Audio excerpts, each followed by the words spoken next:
todos, hoy os traigo un vídeo que espero que os vaya a gustar muchísimo y os sea muy útil, como a mí me ha sido y a la gente a la que he ayudado a hacer el currículum. Voy a empezar con el tema de la foto, que hay que darle importancia.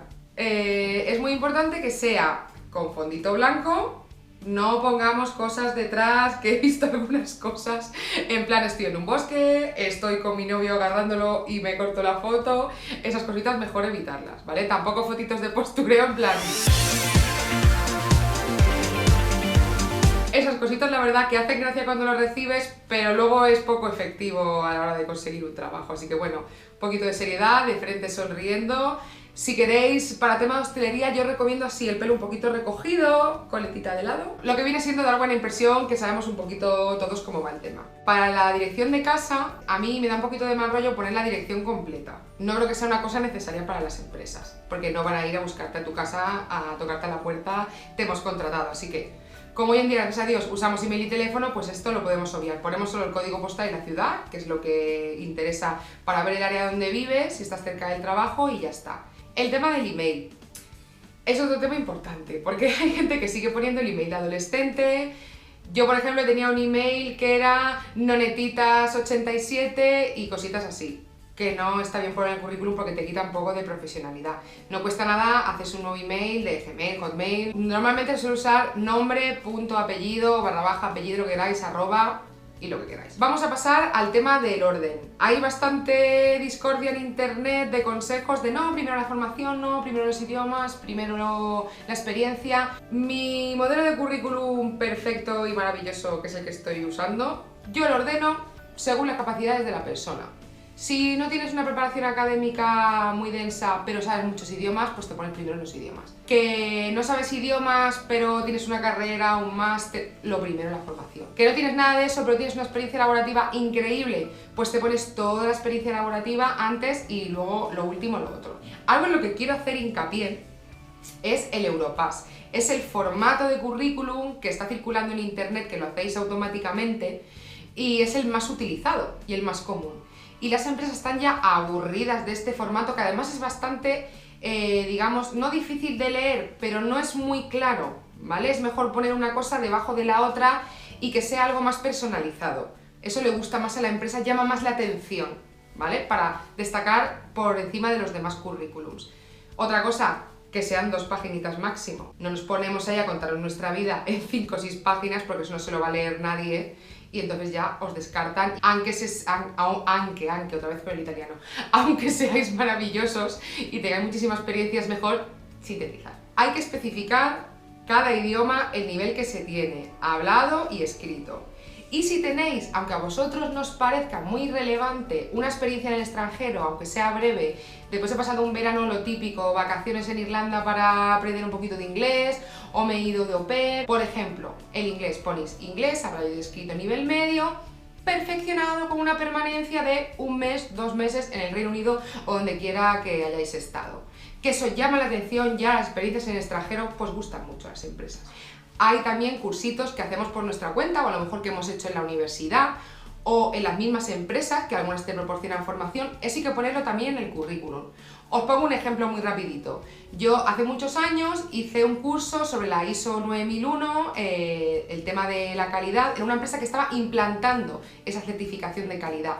Era un curso muy breve de 1 mesecito de introducción, cómo saber y tal. Pues bueno, yo lo incluí en mi currículum, aunque no sea mi campo, yo no me dedico al tema de la calidad. Pero uno de los trabajos que me cogieron, luego me comentaron que les llamó la atención que había hecho ese curso porque esa empresa precisamente se estaba preparando para tener ese certificado de calidad. Así que no olvidaros nunca de los cursos. Hay que especificar todos los puestos de trabajo que hemos tenido y sobre todo las funciones. Ponéis camarera, por ejemplo, servicio en mesa, cierre de la caja, apertura del local... Porque eso luego puede valer incluso para otro tipo de puestos de trabajo. Mira, esta persona está capacitada para hacer esto y esto, no se queda en camarera.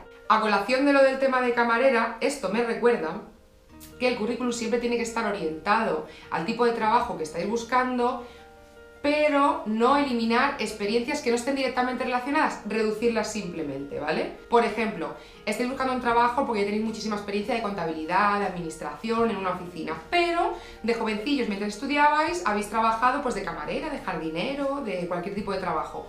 No os digo que pongáis muy extenso con toda la descripción que os he dicho de las tareas, pero sí poner, durante este periodo trabajé en este sitio de camarero, de jardinero, porque eso da puntos también, como diciendo, mira, esta persona sí es un contable, pero es polifacético, es capaz de hacer cualquier otra cosa, que obviamente tenéis mucho tiempo libre porque estáis en búsqueda de trabajo y no trabajáis, y os dedicáis a voluntariado, maravilloso, os amo.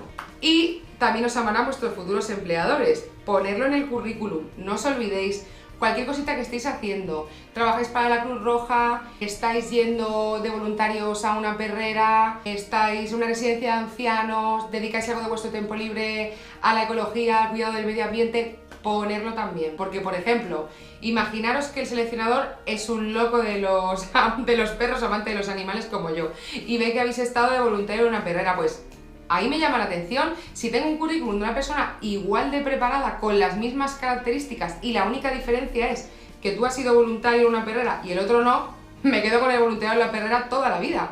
No es determinante, como os digo, porque no se puede jugar profesionalmente a una persona por eso, pero como el seleccionador tiene sus sentimientos y le tocas su corazoncito, pues ahí lo llevas. Es muy importante recalcar todas vuestras capacidades informáticas que hoy en día le dan muchísima importancia a las empresas. No quedaros con el nivel usuario. Aunque se dé por descontado que sabes usar Windows XP, Windows 97, Windows Vista, lo pones ahí bien reflejado. ¿Que sabes usar el email? Lo pones también. Gestión de cuentas de email, de Outlook, de Notus, de Gmail. Pones también, si por ejemplo sabes usar el paquete Office, no me pongas solo paquete Office, ponme Excel nivel tal, Word nivel tal. Si has hecho algún cursito de estos de formación en empresa, también Excel con cursito, ta. Cuando pongáis vuestra formación, si sois universitarios, estáis ya a nivel máster del universo, no hace falta que pongáis que tenéis el graduado escolar. Eso os quita espacio del currículum, que tiene que ser en 2 folios, y no es relevante. Si sois licenciados y estáis en un máster, se da por hecho obviamente que tenéis el graduado escolar. Y para terminar, nuestro maravilloso currículum que nos va a traer el éxito a nosotros, lo podéis sentir, yo ya lo siento. Tenemos que poner la descripción de nosotros mismos. No pongáis los hobbies, que he visto algunos currículums.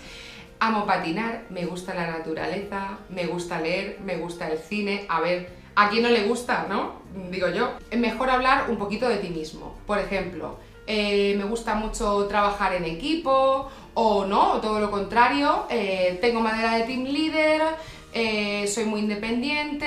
Dependiendo para el tipo de trabajo, puede ir bien o puede ir mal, basta que tengáis claro a punto lo que estáis buscando. No para todos vale lo mismo, y no siempre es positivo decir que te encanta trabajar en equipo. Por ejemplo, si busca una persona súper independiente y autónoma a la hora de trabajar, dirán, no, ¿vale? Mejor que seáis leadership máximo. Estos son los consejos que os puedo dar.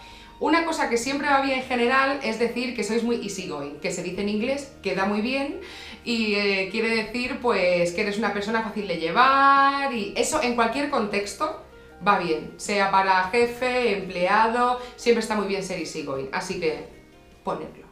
Si tenéis alguna duda, dejádmelo en comentarios, que sé que a veces me embalo y voy a tope hablando súper rápido, porque quiero contar tantas cosas en tan poco tiempo que no quiero aburriros, y bueno, ponérmelo por aquí abajo si tenéis alguna cosa que comentarme, preguntarme, siempre a vuestra disposición, y nada, que tengáis un maravilloso día.